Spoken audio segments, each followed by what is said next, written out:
This is the Be the Solution podcast, and I'm your host, Maria Quatrone. Today, I welcome Albert Perry to Be the Solution podcast. Al followed in his realtor mother's footsteps when he started his real estate journey 28 years ago. He is the managing partner of Century 21 and Vantage Gold, Pennsylvania's largest Century 21 firm. Al's expertise is recognized across real estate, and his opinion on real estate matters have appeared on notable outlets such as Wall Street Journal, Philadelphia Enquirer, and CBS Philadelphia. Al served as the 100th president of the Pennsylvania Association of Realtors in 2023 and is a two-term past president of the Greater Philadelphia Association of Realtors.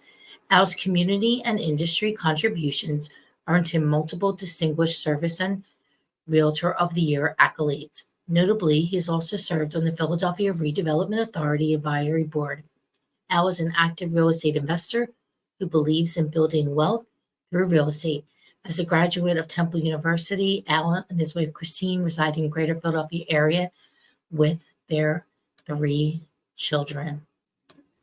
Welcome to Be the Solution, Al. I'm so happy to have you today. Hey, Maria, it's great to be here. Thanks for having me. We've this Yes. been a few months in the making. It has. All good. Yeah, that's good. I love it. All good. We have a lot to unpack today. And your involvement in the real estate community, gosh, you must have a lot to say about what we're going to talk about, which is the proposed NAR settlement. And I'm curious of your take on it, since you've been a president of GPAR twice and also sat on the Pennsylvania Association Board of Realtors. And I know there's a lot of misinformation out there right now, Al. So I thought we could bring our listeners some real information about really what's going on. Well, yeah. Thanks for looping that conversation in, because it is really something in the marketplace that's been, I think we're both connected with quite a bit of realtors on social media, and the misinformation out there being reported in the general media, but then taking a life of its own with our own members in some instances, going out and passing opinions on matters and not distinguishing between opinions versus facts. I always like to stay in that factual game. I think that's something as realtors we need to do, especially when it comes to matters like this. We have this proposed settlement that's going to start rolling into our worlds come mid-July. So again, I don't serve on the National Association of Realtors Board of Directors, but I've been following this closely. I was president of the Pennsylvania Association of Realtors last year. So obviously this was something that was going on in the backdrop. And then that settlement came out this year. So something that we've been tracking closely. But I think the biggest piece of misinformation out there is that we're not going to be able to get paid as buyer's agents. And while I don't want to talk about commissions specifically, because commissions have always been negotiable between clients and the realtors, but then we would go out and advertise those commissions in the multiple listing service. So what you may have been offering for your property, if I was the showing broker, I could rely on what you put into the multiple listing service for as long as I've been a realtor, which since 1996. So that's the component that's going to change mostly, is that we're not going to be able to rely on the multiple listing service for our compensation, but we're still allowed to offer compensation. That doesn't have to go away. I'm still allowed as a broker in our marketplace to go on a listing appointment, sit down with my seller, build value for me and my firm, much as you would build value for you and your firm, talk about what our fee is, and then also talk about why it would be in the seller's best interest. I'm a seller myself. I think in my bio that you read, I'm an active real estate investor. As an active real estate investor, I have sold properties on the MLS, and I've always felt that the money I agreed to pay in commission, and the component of that money that went to the buyer's agent ultimately, I always felt that was a really strong investment for me as a seller, not just with my real estate agent hat on, but as a seller with my seller hat on. So I think that's the component that's really gotten mixed up here in a lot of the dialogue, is there's a perception that has to go away. That just doesn't have to go away. It's how we're going to maybe promote what that commission might be. Between brokerages, there's going to have to be a method outside of the MLS Some of our forms may need to change. In fact, I don't know. You're in Pennsylvania as well, just like me. So I imagine a good number of your viewers are going to be Pennsylvania, either buyers and sellers or Pennsylvania realtors. But I can tell you that almost every state, if not all the states, right now have a state forms committee, just like Pennsylvania does. Past chairman of the state forms committee years ago, we have over 100 standard forms in the Realtor library. You may see them on Zip Forms or .loop, wherever you get your forms from. That forms library doesn't exist on accident. That forms library exists based on the hard work of realtors over many years and the professional staff at our state associations, our professional in-house counsel, out-house counsel for many associations. They really vet what's happening in our marketplace and deal with this stuff in a way that our members have the information and documents that they need in a standard way. So that's something that today there's a task force formed in Pennsylvania. It was appointed. I get the benefit of serving on it, and we'll be looking at the buyer agency forms, everything around our compensation. So that's form buyer agency contract form BAC for my acronym lovers. I hate acronyms myself, but that's the exclusive buyer agency contract. We're probably going to be looking at the non-exclusive buyer agency contract that we have in our forms library. Many realtors don't even know about that one, but that already exists prior to this settlement. That's form NBA, N as in Nancy, B as in boy, A as in Albert. And then we also have form most people don't know about is a transaction licensee contract, the other form of agency that we can work with buyers under, at least up until this point. So that's all. These are already in our library. And I'm sure we're going to be discussing, in addition to that, our compensation addendums. You know, the one that gets the most use in realtor world is at least in Pennsylvania, and I think I printed out a copy here in anticipation of this. That's our form CBC. That's the Cooperating Broker Compensation Agreement. This is the form that if I was delivering an offer to you, Maria, we're two different brokerages in the same marketplace. You were advertising a commission on the MLS that I was able to see before I showed the property. I went in and I showed the property, and I'm sending you an offer. This would often come with that offer. It outlines the commission that you're paying and that I'm agreeing to. That was advertised in the MLS. So obviously change a little bit because we won't have the MLS, but you can still offer compensation and I can still accept it. So that form will still exist in some capacity. And then there's also the compensation addendum to the agreement of sale. This is a form where if agents do not, if compensation is not being offered by a seller's agent, or if what the seller's agent's offering doesn't meet what my client has agreed to pay me, if in my world where I've signed an exclusive buyer agency contract, there is already form CAS in the forms library, which is a compensation addendum to the agreement of sale. And that's where our clients can submit it as part of their offer. Hey, you know, let's say it was your office, Maria. You know, my buyer or client could submit with their offer package to your seller. Hey, you know, we'd like our broker, you know, my firm, to receive compensation as part of this agreement of sale. So these things already exist. So Pennsylvania is really ahead of the curve compared to many states where buyer agency hasn't been as much in our daily practice. So we're going to be okay.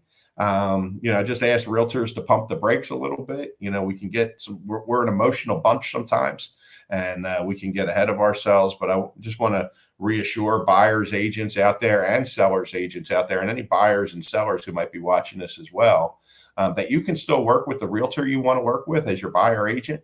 You can still hire a seller agent after all these go in, and you can still direct compensation through whatever that agreement is to if you see value in compensating a buyer agent in this effort, which I know I do as a seller. I don't want to change that. You know, so these are things that were already negotiated in this settlement that aren't getting a ton of press because it's not the sexy clickbait that gets everyone to read the article, but it's real relevant. And if I can encourage anyone who's a realtor, and even it's available for the public as well, I believe, keep as a resource facts, FACTS .realtor, REALTOR. That's where the National Association of Realtors is updating their website on relevant information, timely information. So we're recording this now in April, early April. I understand this will probably be airing in May. So some new revelations can be, new layers of the onion can be out by the time this airs. So simply go check out facts.realtor. And of course, if you're in Pennsylvania, you can check out the Pennsylvania Association of Realtors website as well. They'll have links to all this stuff. And then keep in mind that anything that happens nationally has to then get vetted because it's the state licensing laws, the state real estate commissions that we need to factor all of this into each state. This is a pretty big, heavy lift. So each state's going to have some different variables that impact them. But here in PA, we should be okay. And frankly, in most states, they'll adapt and arrange for this as well. But we got to get these forms updated and get them live for our members by mid-July, because that's when a lot of this stuff's going to start impacting us in our daily operations. Long answer to your short question. So yes, it's a very interesting time for sure. That compensation addendum is something that I use in my daily practice for over a decade. Yeah. Instead of using the co-op broker form, since it ties it directly to the agreement of sale. One of the reasons why we start to use that now, I took the certified negotiation course, and it was recommended. I love that course. It was recommended to use this form so that our fees are tied to the agreement, and that we don't have to be renegotiating fees at the settlement table, which has happened in the past. This way, that eliminates that. And the other thing, like with the BAC, the buyer agency contract, that's something that we were required to use all the time anyway, before showing homes. So if somebody hasn't been using that, it's best that they get into practice of using that now. That's something that I started using 17 years ago, which was unusual. A lot of people, they just went to show houses. So I think it's going to elevate, some of the practices for sure. And what do you think about this statement? The seller pays, the buyer pays the commission already. As it pertains to the commissions that we're advertising presently? Well, who brings the money to the settlement table? Yeah, no, I hear where you're going with it. No, I mean right. If I'm paying $300,000 for the house, and there's compensation in that price that goes to the seller's agent, potentially goes to the buyer's agent potentially as well, through some sort of cooperative effort between the realtors. Yeah. In many ways that, I have it kind of built in, I have it leveraged, assuming I'm getting a loan, spread out over to whatever the amortization schedule is for my, 15, 20, 30-year loan. So yeah, it's one of the big talking points here is it creates that affordability for the buyer. Right. It's already baked in. Yeah. It's already baked in. So I've had already conversations. People ask me about, do I not have to pay a buyer agent? I go, well, people can't work for free. So if you want to have the most people come to show the house, they're going to need to be compensated. If the buyer can't compensate them, then the buyer agent can't show them your house. Yeah. We've been dealing with this for years, long before this settlement, took over the media waves. I mean, let's face it. We've all had buyers. If you've worked in buyer world, buyers that sent us a text message or an email saying, hey, I saw this for sale by owner that popped up, really interested in this around the corner from that house you showed me yesterday. Would like to check this out before making a decision.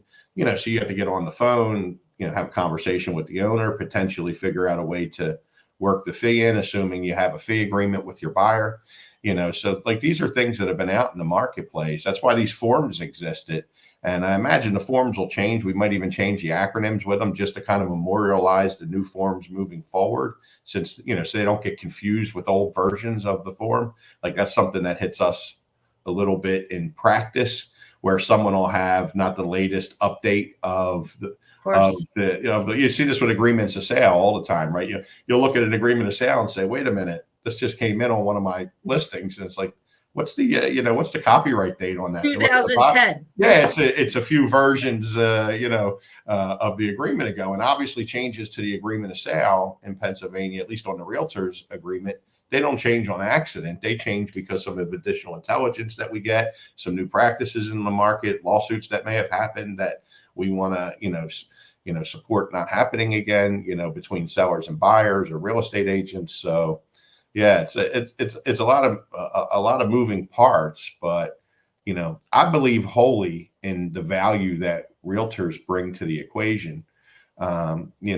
I've seen many bear hugs on the seller side of the table, on the buyer side of the table, cooperative bear hugs, like you and I could be on you could be representing the buyer, I could be the seller, or vice versa. And I'm watching you get a bear hug from your client because, the impact that we do in this industry, when our industry is, when our practice is practiced well, and we have an opportunity to impact the sellers and buyers that we work with, there's strong value there, and I think this is going to make us as an industry get better at really articulating that value proposition better on the buyer side, because I do think that the way the MLS did build in offerings, you mentioned the buyer agency form, that BAC form that you've been using for 17 or so years. The truth is, and if I'm just being honest, because we might as well keep it real here on Be the Solution, right? Because we're about keeping it real. The truth is, I think there's been people in our industry, maybe even in our offices, that get that document signed well after a relationship has began and evolved. And I'm not trying to point fingers at those people. Again, if I did, I'd be poking them at some folks, under my roof maybe. But the truth is, if you really want to see how you're getting these forms signed in your office, do an audit. If you're a broker, and you manage agents, or you're a team leader and you manage agents, go into you probably have some sort of back office, program. We use one here. Go in and audit your buyer side transactions over the last 6 months and look to see, most of them are going to have this form, this BAC form, in them, because that met our standard to be the buyer's agent. But you'll find many of them dated the same day as the agreement of sale was signed by the buyers, because I think in practice, let's say you were the buyer, I was the realtor, Maria, hey, we meet each other, we have this kind of loosey-goosey relationship at first, unlike the seller side of the transaction, right? If I was meeting you on the seller side, I was probably invited to come to your home. We were going to sit down. I was going to tour your home at some point. We were going to talk about, what my firm has to offer, what I have to offer, the fee that we charge, that we perceive as an investment that you should get a return on. This is what we would be doing. It's a formal business meeting, and I may walk out with the listing or I may not, but we had these discussions, and hopefully we'll have reached an agreement to work together. It didn't always work out that way, but that's how we did it. On the buyer side, it was a much more loose, hey, yeah, why don't we meet at the house? You saw, again, I'm not promoting this as a good business practice all the time, but, Maria's referred to me, I'm talking to you, you want to go see the house that's listed with one of our competitors or our firm. And I know there's some compensation built into the MLS already. So I'm like, all right, yeah, we'll go meet at the house, and we go meet. We get along pretty well. We know some mutual people, and we get a little bit better relationship. You don't love the house, so we're going to go look at a few others. Maybe we set an appointment to tour a few on the weekend, a couple other things that you are interested in, because now we have a little bit of a rapport. So you feel a little more comfortable with me. I feel a little more comfortable with you. If we didn't, we obviously wouldn't get together again. And the buyer side was kind of a more organic side in many of these relationships. It's just kind of evolved over time. And maybe if it went well, you'd have, at some point, I would have just, you would have valued me at some point. Maybe you didn't at the beginning. Maybe you valued me this much just because you didn't know, you didn't know everything that there was to know about. A lot of the buyers that we work with, they're learning through the process. So at some point, if I did my job well, I give you this buyer contract, this BAC, and say, okay, Maria, we're going to get together this offer, you probably sign it with because by that time, hopefully I'm Al, you know me, and I'm a trusted partner in this deal with you, a trusted advisor with you by then. So I think that's how in practice the buyer side of the transaction works. Sometimes even it kind of lacked that business meeting, and that, some people were doing it. And I think that's great if you're ahead of the curve like that. And that's where this other form works well, this non-exclusive buyer agency contract. And I don't want you to get too married to these because these could change over the next couple of months. But this is more, I always like to use the analogy, this is the kind of, we're dating, we're going to go out for coffee tonight, Maria. Let's you sign the non-exclusive buyer agency. You can go out for coffee with whoever you want to go out for coffee with. There's no exclusivity to this relationship. And there's the fee side of it just says that we'll accept compensation at my firm from whatever's being offered by the other firms. It doesn't commit you to any further compensation. So it's not as exclusive a contract as, say, the exclusive buyer agency would be. But in this kind of loosey-goosey world that many of our agents may live in the earlier stages, I want people to have business meetings with their buyer clients. I think that's where our industry is going, as a whole. Sit down like we do with our sellers. Sit down and build that value.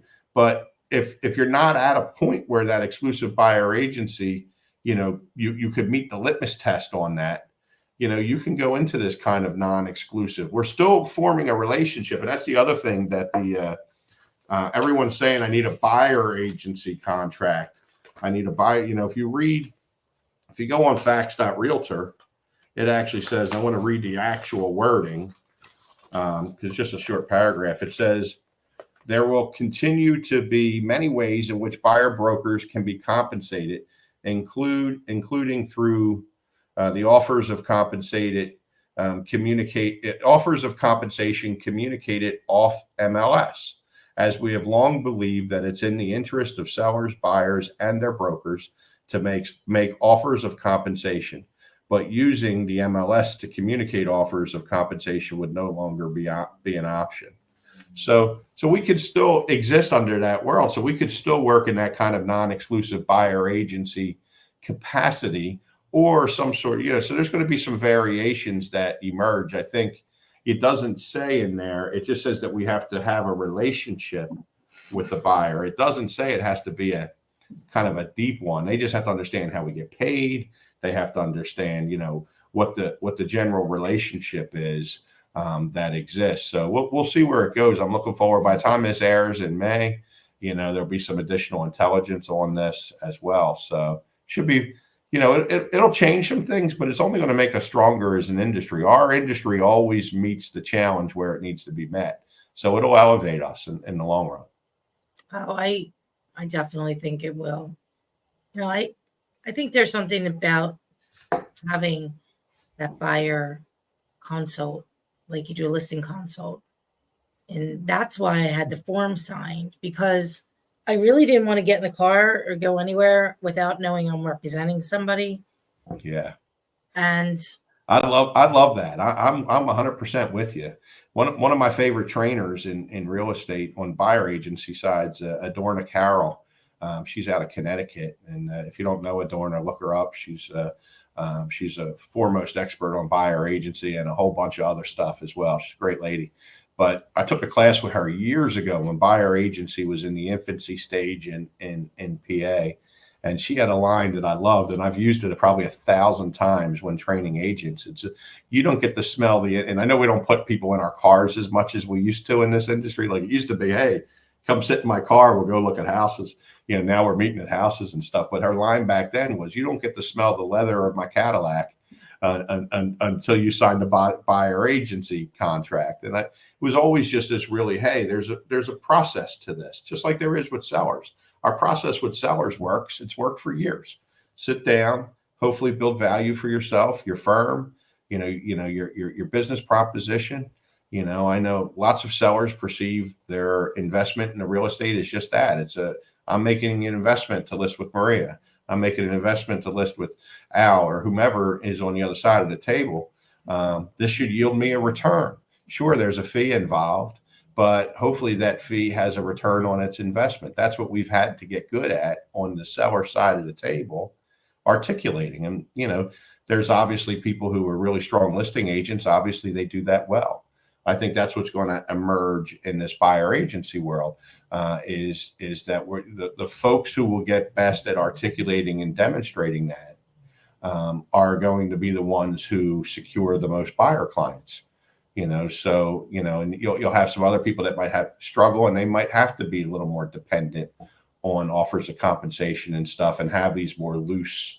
I say loose. It's not. It's going to be tighter than it has been on with buyers, but have this more loose impact with the buyers than say some of the stronger relationships that exist. I think that buyers will, if they meet with their potential agent and they have the consult, the agent will be able to really help them better. Yeah. Especially for the first-time buyers, really explaining to them the whole process. I mean, a good buyer consult takes about an hour and 15 minutes. Yeah. Oh, right. Well, and what do you do for your seller consult? Like if this was a listing appointment, how long would we be sitting together? It depends if you're an investor or if you're a home owner, and if you're a homeowner and a buyer. So that takes the longest. I'm usually there an hour and a half. Yeah. Maybe a little longer. A listing consult, if it's on the phone, 15 minutes. If it's in person, it could be, depending on how big the house is. Yeah. It could be, 6,000 square feet. It's probably about an hour and 15. Half of that's probably about 45. Right. Depends. But you're signing your client. Yeah. It's like, it's an engagement letter. Just like if you're an attorney, you can't work with an attorney without having an engagement letter. Right. Yeah, I love that. I love that analogy. It is the same, right? And sometimes the buyer side of the transactions, the more emotional side of the transaction. 100%. Especially if it's a buyer that's on the beginning stages. But shoot, a lot of our sellers are buyers too, because they got their equity tied up in the house they're selling. So then they gotta do both. So they're actually signing two relationships with us if they're in the same marketplace that they're buying their replacement property in. So yeah, this is a business relationship. I think it's great that we treat it as such. And frankly, I didn't need this lawsuit or this settlement to think that way. This isn't a new byproduct. That's what bothers me a lot about this discussion. I don't think my mindset's changed at all, and I still think, I think highly of the buyer consult, and that's where I've built a lot of value in a number of ways that we demonstrate that. And then the proof's got to come out in the pudding, right? Same with your sellers, right? If you then got to follow through with delivering the value. Once you get the signature on the piece of paper, now you're moving forward, and now you're in delivery mode. And the same thing on the seller side, you got to deliver on the goods. On the buyer side, you got to deliver on the goods. Absolutely. Honestly, the amount of coverage on this and the distraction on social media about it is overwhelming. I had to shut off notifications. Isn't it on some groups? Yeah. Because and that's people, there's fear, right? When there's change, there's fear. There's blood in the water. I've actually heard some pretty big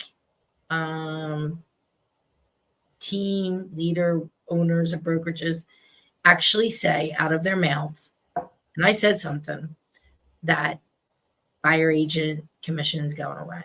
Yeah. And I've heard that too. I'm appalled. Yeah. It's a disgrace. And I think me, Al. I mean, I don't pull any punches. Mm-hmm. I give out transparency and facts and, good, bad, or indifferent. It's not good for what they're doing. It's let me grow my coaching business by putting out fear. Well, fear is a motivator. So, you know, unfortunately, we've seen that used in sales before. Certainly not the first opportunity for people to use No, fear no. of loss as a motivator in a sales technique. But yeah, it doesn't speak highly, of the person behind it. I think, just getting educated. It's just like everything else in life. And you and I have talked about this a little bit over our times.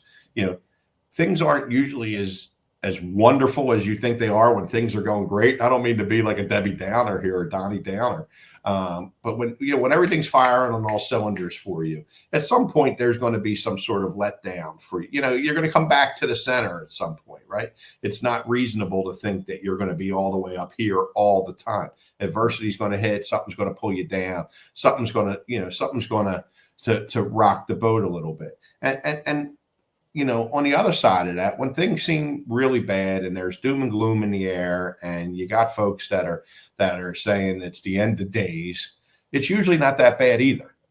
So that's the positive side is, when you just take an opportunity in life to absorb what's happening, to witness it. And we want information. This industry, we want information because we're doers. We like to do. Like the good people in our industry, it's like, give me the problem, let me go fix it. So as soon as yeah, right, be the solution, right? Yeah, I don't want to be the solution tomorrow. I want to be the solution today. What do I need to do now? And that's one of the great things about our industry.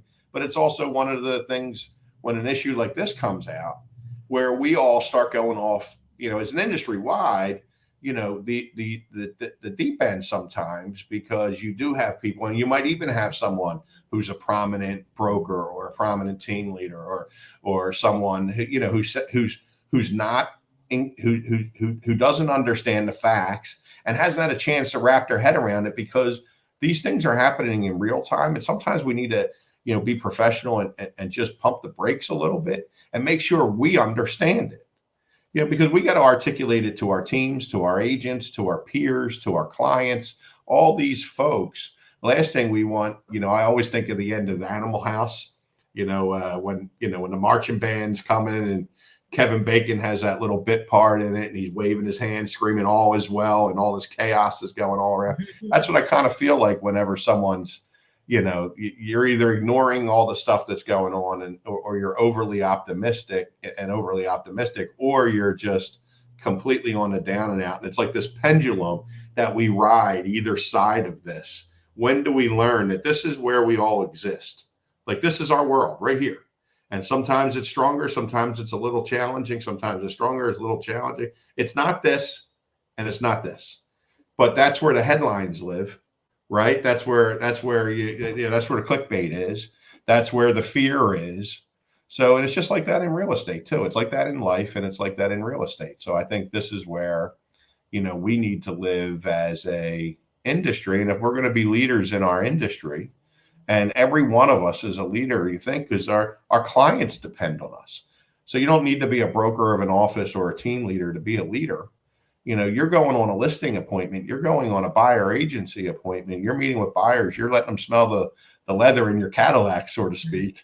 Well, you're a leader. You're a leader of their opportunity here. So make sure you got the facts straight and make sure you're going to reliable sources and you're not living in these extremes, because that's not going to do anybody any well. Where do we live in this world? That's what I need to be. That's where, where's the facts?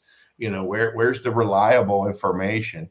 And if I can find a way to deliver value from that, which is what I think our clients need the most. They're hearing all this same noise out there, just like we are. Someone's got to wave the flag and say, hey, it's okay. Like, there's still an opportunity here. Again, they still have to see value in me, just like they had to do in 1998 when I started. Like, no one was hiring me just because I was like, showing up. I mean, well, maybe a little bit, but you still had to go do the work, right? Well, it comes down to doing the work, doing the right thing, being transparent, honest, have integrity, good human behaviors. Right. Well, that's not bad if those things are all at the forefront of some of these changes. Then we should be okay. I think everything's going to be just fine. I'm with you. If not, we'll be the last two. We'll be Kevin Bacon at the end. All is well. All is well. All is well. All is well. Be the solution. There's always a way. And this isn't going to change commercial real estate. So Yeah, right. That's what talking to some commercial realtors, they're like, "Welcome to my world, man. What do you think? What do you think we deal with all the time? We got to go. We got to go bring our value, to our client, and then the client, it gets worked out. That's right. It gets worked out. But, So I have a couple questions for you. all right, hit me. Al, Now guilty I'm pleasure. scared. Guilty pleasure. Guilty sunrise walks. I do them every day. Don't miss. I'm out. I clear my head. I journal. I'm usually up really early. That's me time. I never used to take me time ever in my life, and about 4 or 5 years ago, I discovered some me time, and I do it in the beginning of the day. I mean, frankly, I do it later in the day too, but I take some me time every day, and I get my head right. Just to get my head right so much. It's so important. And I see your picture all the time. I comment when I see you. It's good. You have some good things. You're right. Sometimes people say, because for those who might not know, on Facebook, pretty much every day, I put a picture of me in the sunrise in the background, or me at the gym at the background. And that's not because I'm a big macho guy or anything. It's because for the longest time, I didn't have a great relationship with myself, and I certainly didn't take care of myself.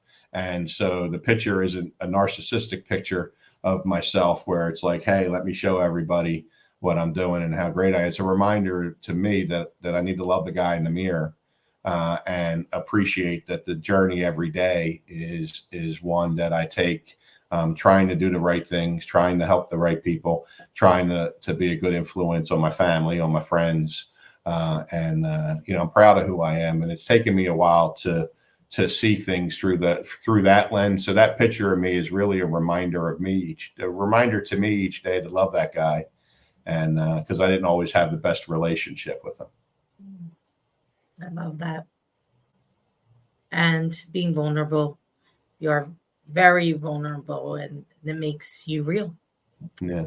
Well, that comes from a place of not being, when you deal with struggles in your life, and this is a whole nother podcast, but you deal with struggles in your life, a lot of times you become a chameleon, you blend in, and no one knows you're struggling, because you won't let them, so you keep everyone at arm's length. So on the outside looking in, Al's, working at a high level, because there's a lot of really successful people that struggle, and my whole thing is that I was, even when I was having success back then, was usually operating at 40-50% of my optimum capacity. So if that, maybe even less, depending on, what day you caught me on. So, I mean, I think that speaks to strength too, that you could accomplish what you accomplish at 30, 40, 50%. It kind of speaks to how dialed in you can be when you need to be, but when you can't keep that consistency about it every day, you're letting someone down in that process, and it's usually the person in the mirror. So, if not other people as well. Yeah. So that's the part that I've requisitioned in my life. So good stuff. What are you most excited about in the future? Today, I really, I do plan on the future. It's funny. I'm pretty goal driven. So, I have these 10 life goals that I've set for myself, and they're much bigger than real estate, and then I'll connect them to 90-day quarterly goals that I'll do that, each of those quarterly goals has to be connected to one of those 10 life goals. And then my daily goals get connected to each of the 90-day quarterly goals. So everything, my efficiency in my day has to be strong. I don't have a lot of that filler time I used to have, being busy, but not really being effective. So I'm really excited about the future, generally speaking, down the road, and the fact that I'm moving the needle every day. I see it. Sometimes it's hard to appreciate that because, change doesn't happen overnight. So sometimes like if you went to the gym today and you work out, it's not like tomorrow you go in front of you see your muscles. Like that, there's some benefit to that, but it might not be, it might not be in the wash yet. You might not see it yet. It's the repetition.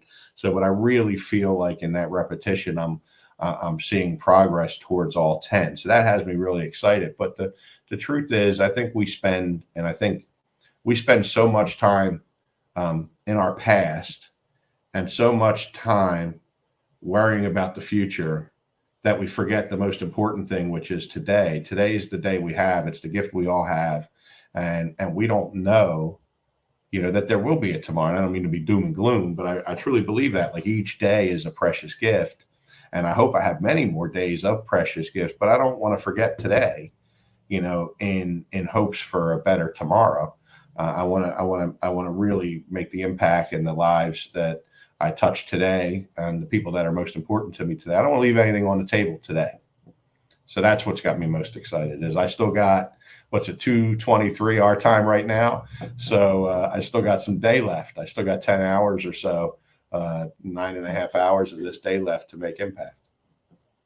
Plenty of time left for the day. Yeah, for sure. I always say win the day. Win the day. Find things that you win the day.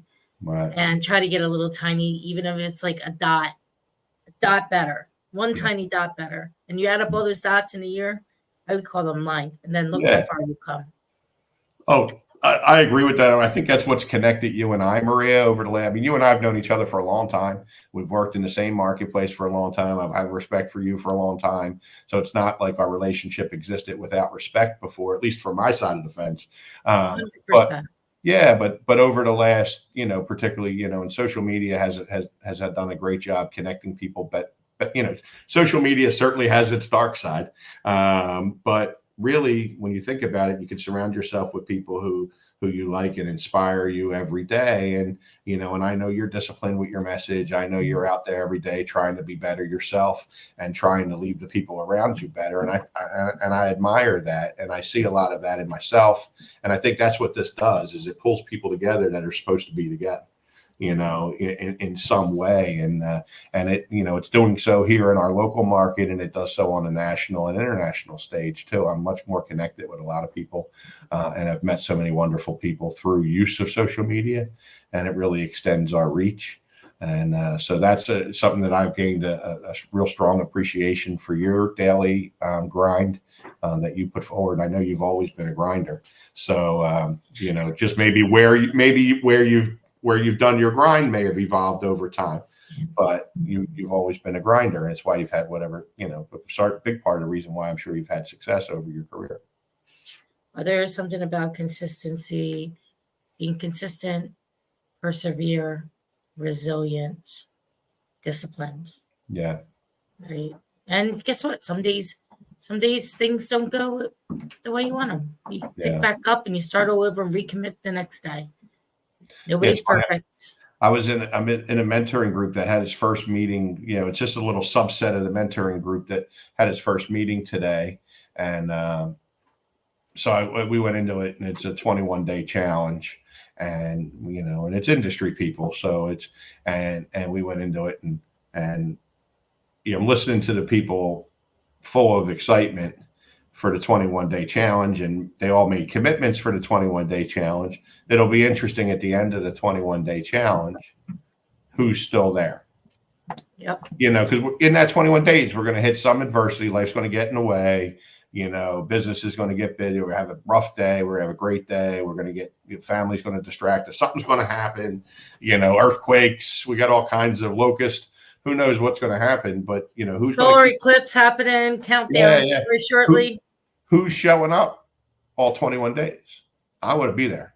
I want to show up, and I think that's that's a real thing that we need to look from within, and it's that discipline. There's versions of me that wouldn't have showed up all 21 days. I would have come up with an excuse. I would have said, "Hey, I'm busy," or Oh, no doubt. I mean, we can all make up so many different things. But at the end of the day, we're the best negotiators with ourselves. That's right. But the only person we hurt is the person in the mirror. Exactly. Nobody else gives a F. That's why I got my picture every day is a reminder, because when I see that picture, it's a reminder that that's the person I'm making the promise to most. Right. And that's the person who needs the discipline, and I can't look in those eyes and not see the sincerity in them, because I made that lie too many times. So, and that was still being a good person. It wasn't making that lie and being some awful human being, still doing good in the world, just doing it at a smaller version of myself. Right. We get to focus every day to improve our lives, to be the best version of ourselves. Yep. All we can Absolutely. do is just keep making the strides and keep going after it. Al, you've been fabulous today. Thank you so much Hey, thanks for for having your me. Thank you. insight. Yeah. Thank you so much for your honesty and vulnerability and being such a great leader and leading from the front. So Thank I you. appreciate you and I acknowledge appreciate you as you. well.